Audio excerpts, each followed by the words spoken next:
नमस्कार, मी अनिरुद्ध हरिभाऊ जायभाये, सहाय्यक पोलीस उपनिरीक्षक वाहतूक शाखा पुणे शहर.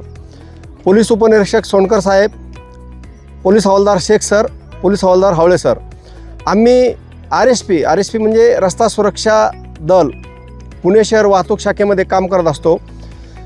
पुणे शहरातील जे काही शाळा महाविद्यालय आहेत यामध्ये जाऊन वाहतूक नियमांबाबत मार्गदर्शन करत असतो. सध्याची जी परिस्थिती आहे देशामधील राज्यामधील अपघाताचं प्रमाण खूप जास्त आहे आणि ते कमी करण्यासाठी RSPच्या माध्यमातून माननीय पोलीस आयुक्त श्री अमितेश कुमार सर, सहपोलीस आयुक्त दराडे सर, पोलीस उपायुक्त भाजी भाकरे सर यांच्या मार्गदर्शनाखाली RSP टीम ही काम करत असते.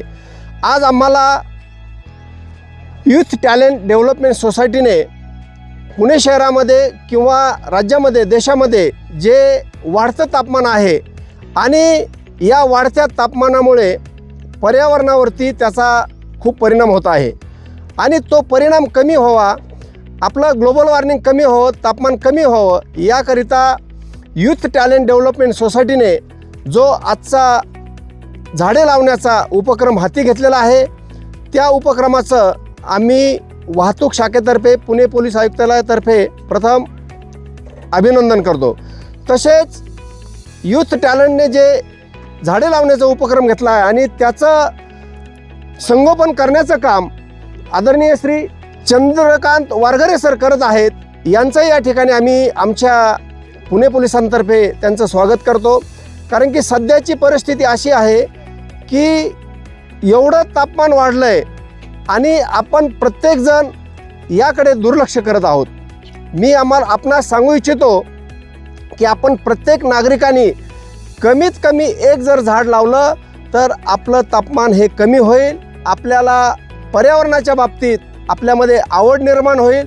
त्याकरता यूथ टॅलेंटने या नंतरही महाराष्ट्रामध्ये हा उपक्रम सुरू ठेवावा आणि आजचा त्यांचा सर्व स्टाफ, त्यांच्याकरिता आलेले सर्व एम्प्लॉय असतील, स्वयंसेवक असतील, यांनी त्यांच्या उपक्रमाला भरभरून असा प्रतिसाद दिला आणि आज या ठिकाणी झाडं लावण्याचा जो उपक्रम झालेला आहे खूप चांगला उपक्रम आहे.